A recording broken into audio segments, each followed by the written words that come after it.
Hello, this is Pastor Sidney of the All Faith Church of Liberation in Chicago. I really wanted to answer a question that I think was raised by many people, but specifically through the voice of a wonderful biblical scholar named Dan McClellan. I want, if he ever gets a chance to hear this video, I would like him to know that we all appreciate your work. I appreciate your work because I don't really want to be in the tradition of churches that just follow blindly whatever somebody sees in this book or somebody says over there, I think it needs to be something more free in the spirit to make your own decision, but as groups of people come together and agree with things and share fellowship, different churches can be whatever they are. And our church is one that has embraced Gnosticism because we want to get away from the kind of prejudices and wrong, erroneous doctrine of Nicene Christianity that leads to homophobia, racism, sexism, and every other form of evil and bigotry, which I believe Dan McClellan, on a different level, on his own trajectory, which may not be in the same religious sense, but he's on that same mission to free people from superstition in order, in my opinion, that you can actually talk to God without all this detritus and extra stuff that the various churches for the last 1700 years and more have laid onto that Spirit of God that it comes out. But one of the things that Dan McClellan said, which not that I take issue with it, but I think it comes from the background of American Western thought, of which, of course, he's a great man of, as well as a person who pushes the envelope to further knowledge. The presupposition that because God doesn't appear in the same way throughout the Bible, that there is no God of the Bible. I say there is a God of the Bible, but that he has changed over time. He has grown. Why would he not have the same power I do to grow? When I was younger, I didn't have this beard. I didn't have a lot of the friends I had. I didn't have my partner. And I was a different person back then. In fact, as a young person, I could even be a kind of a mean person. I can still have things I get mean about, but I try to be better and better. And I think as maturity comes, if you're really following the voice inside, that Socrates said, that a lot of atheist people point to Socrates as their loved philosopher. He also spoke of the inner voice you find when he was quoting Socrates, quoted by his student Plato in the Symposium. All of that to say, the beginning of, if we reach out beyond the Christian faith or even the Abrahamic faith, we start to see that there are references in this book to various religions in a positive way many times, as well as the negative ways. Zoroastrianism was touched upon during the relationship of Moses with Jethro and other people in his family before he came and did the things he did later in the Bible. The concept of Mara is spoken of in the 15th chapter of Exodus, and a small little thing that was added, I'm sure Dan would know more about how, but it was added probably as a way of the rabbinical folk in Babylon saying, well, this Buddhist stuff, this tree of knowledge that will make the river of Mara sweet, well, that's us too, and we can incorporate that thought into our God. All that to say is, I think if you look outside of the strictly Abrahamic stuff into other older forms of religion, you will find that the concept that God can be many things is accepted and understood. And in fact, the idea of all of us being many things, whether we gods or insects or anything in between, pond scum, galaxies, we're all kind of sharing that godhood. But the better way to do it, I think, would be to rely on Scripture. So today I'm going to rely on Christian Scripture, Revelation 4, and I'm going to then contrast it in and exhort everyone to appreciate the 11th chapter of the Bhagavad-Gita, verses 7 through, I want to say 23, but I'll see when I get there. So, the first thing, we're going to go to the Bhagavad-Gita first, actually. We're going to go to Bhagavad-Gita chapter 11, section, verse 7. We're going to take that into all the way to verse 23. And I'll kiss this book. This book has been in my family for over 200 years, and we don't really know which person had it because my father was raised Catholic, my mother was raised Catholic. Came somehow through my father's line, and maybe it was my mother or my grandmother's friend. Somebody in the family was a friend of the family, and long ago gave this King James Version. One of the reasons I like the King James Version is I was raised Catholic, and it's not. It's almost the symbol of the other side of the aisle. So of course I was attracted to it. And once I read the pretty poetry of the 1600s, I started to say, well, even if things are slightly strange in the way it's said, it'll make me think more. But anyway, this book is from the 1830s, and it's been an inspiration to many people in my family going back long before I was here. So hopefully give it to people in the future of the church.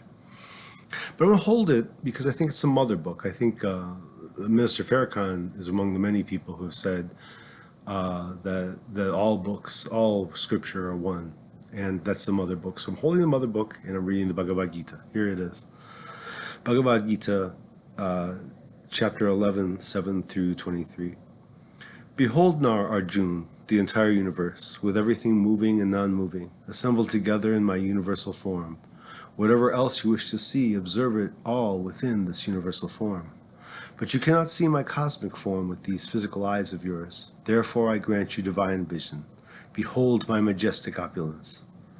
Sanjay said, O king, having spoke thus, the supreme lord of Yag, Sri Krishna, displayed the divine and opulent form to Arjuna.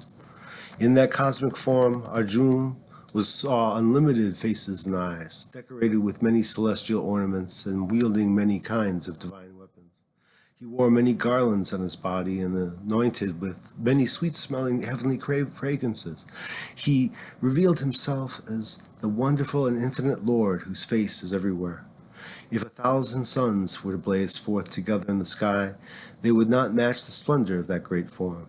There Arjuna could see the totality of the entire universe established in one place, in that body of God of gods. And then Arjuna, full of wonder, with his hair standing on end, bowed his head before the Lord and addressed him with folded hands. Arjuna said, O Sri Krishna, I behold within your body all gods and hosts of different beings. I see Brahma seated on the lotus flower. I see Shiva, all the sages, and all the celestial serpents. I see your infinite form in every direction, with countless arms, stomachs, faces, and eyes. O Lord of the universe, whose form is in the universe itself, I do not see in you any beginning, middle, or end. I see your form adorned with a crown, and armed with club and disc, shining everywhere as the abode of splendor. It is hard to look upon you in the blazing fire of your effulgence, which is radiating like the sun in all directions. I recognize you as the supreme imperishable being, the ultimate truth to be known by the scriptures. You are known by the scriptures. You are the support of all creation. You are the eternal protector of Sanatan Dharma, the eternal religion. You are the everlasting supreme divine personality. You are without beginning, middle, or end. Your power has no limits. Your arms are infinite. The sun and moon are like your eyes, and fire is like your mouth. I see you warming the entire creation by your radiance. The space between heaven and earth in all the directions is pervaded by you alone. Seeing your wondrous and terrible form, I see the three worlds trembling in fear, O greatest of all beings. All the celestial gods are taking your shelter by entering you. In awe, some are praising you with folded hands. The great sages and perfected beings are extolling you with auspicious hymns and profuse prayers.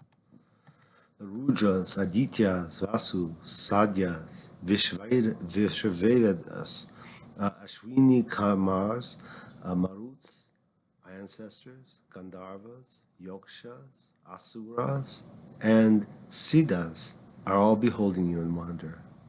Almighty Lord, in veneration of your magnificent form with its many mouths, eyes, arms, thighs, legs, stomachs, and terrifying teeth, all the worlds are terror-stricken, and so am I. I've already gone kind of far, But check out Revelation 4 and see if it doesn't seem, not that it's the same writers, but maybe confronting the same mystery, the part of the beasts and the many eyes before and behind and all this. And I just want to wrap this beautiful scripture up, which is older than many other scriptures, including this book personally, that book from the Bhagavad-Gita, which itself is a part of the larger book Mahabharata, and the very, very sacred book in India. Hinduism comes from it. But certainly because Hinduism comes from it, Buddhism, Jainism, Sikhism, lots of things can come from that. Baha'ism, all will have respect and veneration for this beautiful, small book, not that very large. But at that point where Arjuna sees the person who had been driving his chariot into battle, he's the star, but he's a man, he's a person, whereas Krishna is the man driving, his elephant so that Arjuna could shoot and fight in the war. What this shows us is if we combine all faiths, not just one of those symbols, but all of those symbols and more, we start to see that God can indeed be a changing being. God can indeed be many beings, including the fact that the Elohim in the beginning, people hadn't worked out what God would eventually be. Yahweh and El, and in the splitting of Ashura, which Mother Mary kind of becomes the new face of in Revelation 12:16.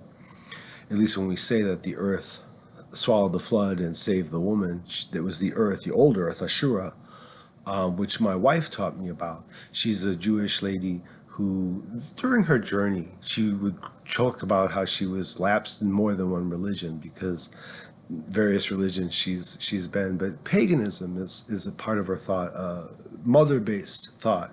And she was the one years ago who told me that Ashura was right up there with Yahweh or El.